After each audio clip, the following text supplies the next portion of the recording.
ये video the eagle कहानी का लास्ट वीडियो है। देखा जाए तो ये काफ़ी अच्छा तरीका है इंग्लिश सीखने के लिए। अगर आप नए होंगे तो इस स्टोरी को आप पार्ट 1 से देख सकते हो, लिंक डिस्क्रिप्शन में दिया हुआ है। तो शुरू करते हैं पार्ट 6 और इसके बाद 7 देखेंगे, वो लास्ट पार्ट है। पहला सेंटेंस है हमारे पास, उसने आसमान की ओर एक बार फिर देखा। हमारे चील ने आसमान की ओर एक बार फिर देखा। इस सेंटेंस को इंग्लिश में कैसे बोलेंगे? इट लुक्ड यानी उसने देखा, इट यानी उसने, लुक्ड यानी देखा। कहाँ देखा? एट द स्काई यानी आसमान की ओर। फिर एक्स्ट्रा इंफॉर्मेशन हम लोग दे रहे हैं, एक बार फिर मतलब दोबारा देखना, ये एक्स्ट्रा इंफॉर्मेशन है। इसके लिए हम लोग लगाए वन मोर टाइम। क्या लगाए? One more time. ठीक, वैसे ही अगला सेंटेंस है हमारे पास, फिर उसने अपने मजबूत पल फड़फड़ाना शुरू कर दिया। मतलब हमारे चील ने आसमान की ओर देखा और अपने पंख को फड़फड़ाना शुरू कर दिया। इसको इंग्लिश में हम लोग कैसे बोलेंगे? हम लोग को याद है कि फड़फड़ाना को लास्ट क्लास में हम लोग ने सीखा था, फ्लैप बोलते हैं।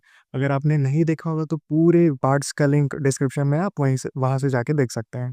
ठीक, देन इट बिगेन यानी उसने शुरू किया। क्या शुरू किया?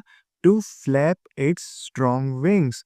टू फ्लैप यानी क्या होता है? फड़फड़ाना। उसने शुरू किया फड़फड़ाना, और क्या चीज को?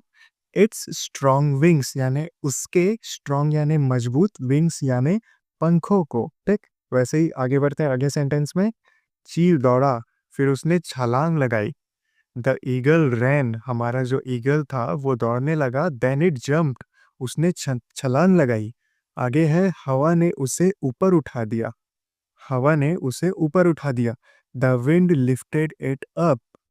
द विंड यानी हवा ने, लिफ्टेड यानी उठाना होता है, लिफ्ट जैसे आप जानते हो, लिफ्टेड इट अप। ठीक, अगला सेंटेंस है, चील उड़ रहा था।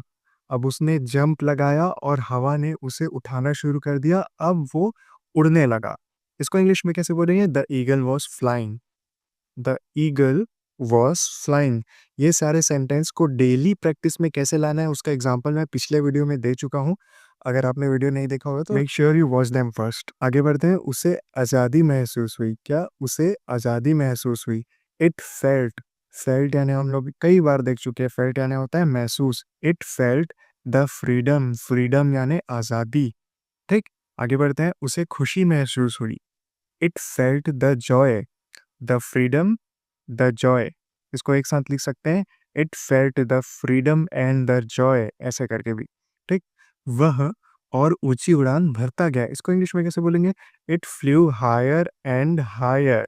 ये higher and higher phrase second time आया है, पार्ट 3 में इसको अच्छे से समझा चुका हूँ। वह अब मुर्गी नहीं था। It was no longer a chicken. वह एक चील था। It was an eagle. It was no longer a chicken, it was an eagle. It was यानी वह था। क्या? नो लॉन्गर यानी अब नहीं होता है। जैसे मैं अब बच्चा नहीं हूँ, I am no longer a kid. अब मैं गिटारिस्ट नहीं हूँ, I am no longer a guitarist. ऐसे बोल सकते हैं। जो आप अब नहीं हो, पहले थे, उस सेंटेंस को अगर आपको बोलना है तो आप नो लॉन्गर का यूज कर सकते हो। It was an eagle. वह अब चील था। वह अब एक चील था। ठीक, पार्ट 7 यहाँ तक हमारा स्टोरी पूरा एंड हो गया। अब इसका हम लोग असली मोटिव देखेंगे। अगर स्टोरी अच्छा लगा हो तो लाइक कर देना। आगे बढ़ते हैं। यह कहानी हमें कुछ महत्वपूर्ण बात बताती है। महत्वपूर्ण यानी इम्पोर्टेंट। इसको इंग्लिश में कैसे बोलेंगे? दिस स्टोरी यानी ये कहानी, टेल्स अस। टेल्स यानी बताना होता है, टेल्स अस किसको बता रही है? अस यानी हमें। समथिंग इम्पोर्टेंट, कुछ महत्वपूर्ण। ठीक, हमें मुर्गियों की तरह व्यवहार नहीं करना चाहिए। यहाँ पे मुर्गियों से ये मतलब है कि एक्चुअल चिकन के बारे में बात नहीं कर रहे हैं। जैसे चील था तो चील, लेकिन वो मुर्गियों के साथ रह के मुर्गी जैसे बिहेव कर रहा था, वैसे ही हम अंदर से कौन है, हमें वैसे रहना चाहिए। ये है उसका मीनिंग। वी शुड नॉट यानी होता है हमें नहीं करना चाहिए। क्या चीज़? Act like chickens. एक्ट यानी होता है व्यवहार करना, नाटक करना। लाइक चिकन्स, मुर्गियों की तरह। हमें खुद खुद होना चाहिए। We should be ourselves. We should be ourselves. Ourselves यानी खुद होना चाहिए, जैसे हम हैं वैसे ही। आगे बढ़ते हैं। हम सभी चील हैं।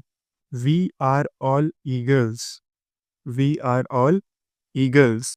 हमारे सपने हैं। We have dreams, we have dreams. हमारे पास उन सपनों को जीने की शक्ति है। वी हैव द पावर यानी हमारे पास ताकत है। द पावर क्या चीज़ के लिए? To live those dreams. To live यानी जीने के लिए उस सपनों को, ड्रीम्स यानी सपनों को, और उस शब्द के लिए उस, यहाँ पे लिखा है ना उन, उसके लिए हम लोग लगाए हैं दोस। उन सपनों को जीने की क्षमता है हमारे में, हमारे पे पावर है उसको जीने की। ठीक, वीडियो के एंड में आते जा रहे हैं हम लोग, और मैं चाहूँगा कि आप इस स्टोरी से, पूरे चारों पार्ट से आपने क्या सीखा है वो आपको कमेंट्स में बताना है। हिंदी या इंग्लिश कैसे भी आप चूज़ कर सकते हो। आगे बढ़ते हैं। हमें बस अपने पंख फैलाने की ज़रूरत है। We just need to spread our wings. We just need यानी हमें ज़रूरत है क्या चीज़ की? To spread our wings. To spread यानी फैलाना होता है। क्या चीज़ फैलाना है? हमारे पंख। पंख यानी विंग्स, विंग्स यानी पंख। हमें अपनी सच्ची पहचान बनने की कोशिश करनी चाहिए। वी नीड टू ट्राई यानी हमें कोशिश करनी चाहिए क्या चीज़? To be our true selves. True selves यानी सच्ची पहचान। उस जीवन को जीने से मत डरो जो तुम चाहते हो। Don't be afraid to live the life you want. Don't be afraid यानी मत डरो क्या चीज़ के लिए? टू लिव जीने के लिए, द लाइफ यू वांट उस लाइफ को जिसको तुम चाहते हो, आप जिसको जीना चाहते हो। यू वांट लिखा है ना, जिसे आप चाहते हो, वांट यानी चाहना, उसको जीने से मत डरो। तुम एक चील बनने के लिए बने हो तो उड़ो। You are meant to be an eagle.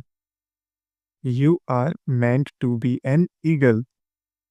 So, तो के लिए सो, उड़ो यानी फ्लैप। कहीं पे भी डाउट हो तो आप कमेंट्स में पूछ सकते हो। मिलते हैं अगले वीडियो में।